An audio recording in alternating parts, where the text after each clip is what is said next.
সাংবাদিক বৈঠকে আমন্ত্রিত সাংবাদিক বন্ধুদের অনেক অনেক শুভেচ্ছা জানাচ্ছি। আমাদের এই শর্ট নোটিশে আপনারা এখানে সমবেত হয়েছেন।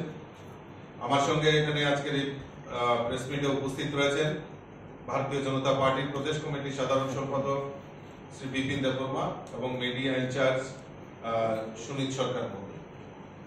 বন্ধুগণ, আপনারা জানেন যে আজকে একটি ঐতিহাসিক পদক্ষেপ আমাদের সরকার নিয়েছে। আজকে মাননীয় মুখ্যমন্ত্রী প্রফেসর ডক্টর মানিক সাহার হাতে আমাদের এনএলএফটি তিন গোষ্ঠীর মিলিয়ে প্রায় 461 জন এবং এটিটিএফ এর 123 জন, টোটাল 584 জন বৈরী হিসাবে যারা গণ্য হয়েছিল তারা আজকে বিভিন্ন আগ্নেয়াস্ত্র সহ আজকে ওনারা মূল স্রোতে ফিরে এসেছেন। আমি তাদেরকে স্বাগত জানাই এবং সঠিক সময়ে তারা সঠিক সিদ্ধান্ত, সঠিক নির্ণয় ওনারা নিয়েছেন। গত কিছুদিন আগে আপনারা জানেন আমাদের ভারতবর্ষের গৃহমন্ত্রী অমিত ভাই শাহজির নেতৃত্বে দিল্লিতে এই নেতৃত্বদের সঙ্গে এবং আমাদের মাননীয় মুখ্যমন্ত্রীর উপস্থিতিতে সেখানে বৈঠক সংগঠিত হয় এবং সেখানে একটা চুক্তি স্বাক্ষরিত হয়। সেই মোতাবেক আজকে এই 584 জন আজকে তারা আমাদের মূল স্রোতে ফিরে এসেছেন।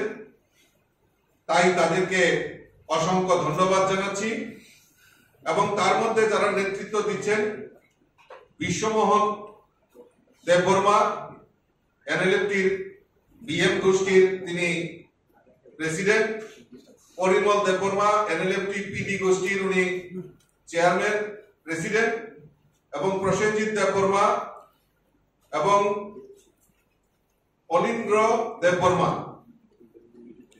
এটিটিএফ, টোটাল 4 জন এরকম বরিষ্ঠ নেতৃত্ব আজকে তারা মূল স্রোতে ফিরে এসেছেন।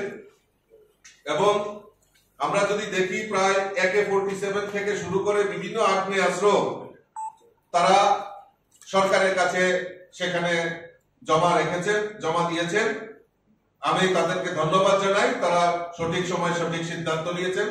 এবং শুধু তাই নয়, আমি ধন্যবাদ জানাই আমাদের দেশের যশস্বী প্রধানমন্ত্রী নরেন্দ্র মোদীজিকে যে উনি উত্তর পূর্বাঞ্চলের উন্নয়নের জন্য যে কর্মযজ্ঞ উনি করছেন তার নিরিখে দাঁড়িয়ে আজকে যারা বিচ্ছিন্নতাকামী বা যারা আজকে বাইরে রয়েছেন তারা সবাই আমাদের মোদীজির এই কর্মকাণ্ডকে আরো বাস্তবায়িত, আরো শক্তিশালী করার লক্ষ্যে তারা মূল স্রোতে ফিরে এসেছেন। মোদীজির প্রতি পূর্ণ আস্থা রেখেছেন, কেন্দ্রীয় সরকারের প্রতি পূর্ণ আস্থা রেখেছেন।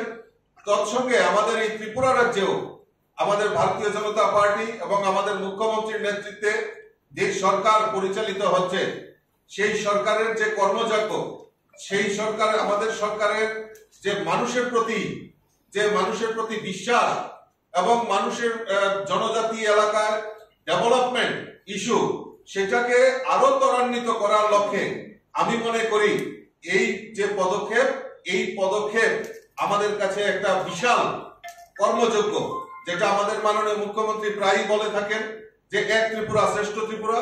আমরা এই এক ত্রিপুরা শ্রেষ্ঠ ত্রিপুরা করার লক্ষ্যে এটা একটা বিশাল পদক্ষেপ হবে বলে আমি মনে করছি।